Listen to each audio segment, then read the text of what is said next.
Hello, everybody. Welcome. I think we're okay to get started. Today's weekly town hall meeting, April 11th, 2022. Today's agenda will be projects and development updates, marketing updates, and Q&A. As you can see, there's no collaborations updates. This will be filled in with double the amount for next week. So Bobinson, do you want to start us off with projects and development updates, please? Thank you, Kelly. Updates from the development team. So start as usual with the process improvement that we're working on. And there's a huge list that we had. The last item, the elk-based log management, that's outstanding, and it's going to take a while because we are pretty. The DevOps is pretty busy with various aspects, so I think it's going to remain the same for some more time.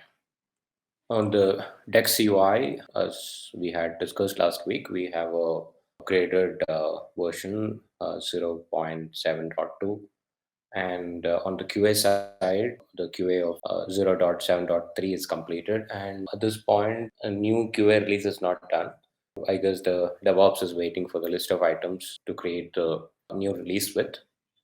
And in the meantime, the QA is trying to get the local setup done, essentially for the Bitcoin and Hive testing. That's update on the Dex UI. Here is a summary of various activities going on. Charts, there's some progress here as well. This is our historic progress for the last 4 months. And last week, we have on the development side, we have one item addressed, and seven new bugs are created, and there are quite a few items in review as well. So once these items in review is completed, we'll have a new release as well. On the next, we are making steady progress. So the list of items are listed here. Basically, we have also moved more developers to this team, and various screens are under progress. Charts are here. This Gantt chart is more of a Gantt chart based on a WS created based out of existing tickets. This is not an exact projection of the whole project, but this is more of a status based on the existing tickets. So I would say the real effort will be slightly higher than this, and also there are few items like performance and security, which is currently estimated at a pretty low number. So we need to correct these. So ideally, we're also planning to for the BS. We are also trying to create a much more accurate one, which will update in the next coming weeks. So on the Dexport, there's no new development apart from few typo corrections and things like that. And we have the installers ready for various platforms, and this needs to be tested. And we have also updated the sections to create the installer so that in the future, if there are any updates are coming in, we'll be able to create new installers. Blockchain side, so we are preparing for a major mainnet release. So this has numerous stability improvement, various bug fixes. There are two MRs which is under review. Hopefully, I'll merge these two MRs tomorrow and have a release announced by Wednesday. Now, this is also announced to the community. So the hard fork date is 24th, and the update is already given. So here is a progress charts for this project. Okay, the historical progress for the last 3-4 months. We have a very large number of items in future completed status, and a lot of bugs are also fixed. And in addition to this, on the blockchain side, we have started working on the Ethereum Suns. So the initial work has started, and we are also creating detailed documentation for creating an enhanced platform with smart contracts, etc. So that work is also happening in parallel. Those are not very tangible yet, so that's why we're not showing the progress here. So we're essentially comparing various options that we have, starting from Coinos to Polkadot to EOS, and we'll be identifying one of these platforms to create a new version. On the Peerplays Python library, so there were numerous fixes which was outstanding for a while. So we have, after the Dexport, we have some free time, so we have started looking into this. And the Python Faucet, which is a small account creation software that we have, this had numerous installation errors and it also had some scalability issues. So we are working on this. So we are yet to create a release, but this is going on pretty well. So and this Python Faucet, especially this is one of a major piece of software, but it's been kind of neglected for a very long time. So we've been patching up and making it work. And also the installation was very difficult because it mostly used to run into various version conflicts, and we wanted the developers or whomsoever was installing, it is always required to some manual intervention. So all those will get addressed by the efforts that we're doing right now. Express NFT. So the major updates are demo for the mainnet is being prepared. Also the UX screens are the work on the UX and the screens are this is in progress. Charts are here. So and also on this project, we only have 3 people and one developer. So in terms of numbers, we may not have too much progress similar to compared to like the other projects like the blockchain project or especially the next project. That's all from the development team. Thank you so much. Thank you very much, Robinson. Michael, can you start us off with marketing updates, please?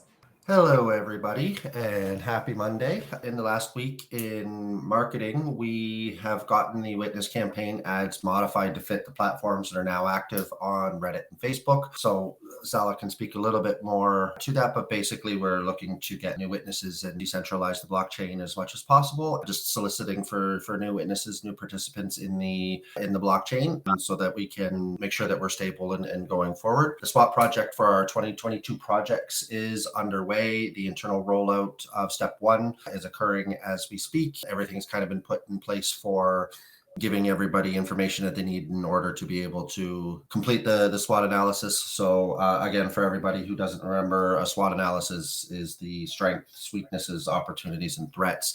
So it looks internally and externally. We're doing this from a broad base experience in order to get the widest angle of responses possible so that we can see where we think we can be good and where our threats are and what our opportunities are to be able to go forward and what we need to work on. And the wider audience that you have providing this information, showing you your weaknesses and your strengths and where they think opportunities are, the better that we're going to be able to be to formulate our plan to be able to execute. So that is happening and will be ongoing over the next couple of weeks. We've also designed and launched the landing page on the peerplays.com, made a couple of tweaks to it. We are continuing to do work on custom plugin to allow for specific positions and applicants to apply directly from the site and to have the job postings on that secondary page. I had a meeting on Friday late morning with the design team and the UI UX team and the development team to progress that, and hopefully that will be able to be rolled out soon, and then we'll have another place to be able to do our job, be able to attract the top talent that we are looking for. That's it for the marketing updates. I can turn this over to Salah now for the performance side. Thank you, Michael. In terms of performance, in terms of the general traffic to the website, we're seeing really good growth. It's due to the new campaign that we are starting. So we sent last week email for the DEX trading news, and also started the witness campaign mainly in Facebook. And we've seen a lot of traffic, even though the bounce rate and the page per session, number of pages per session is down, but we're seeing a lot of growth.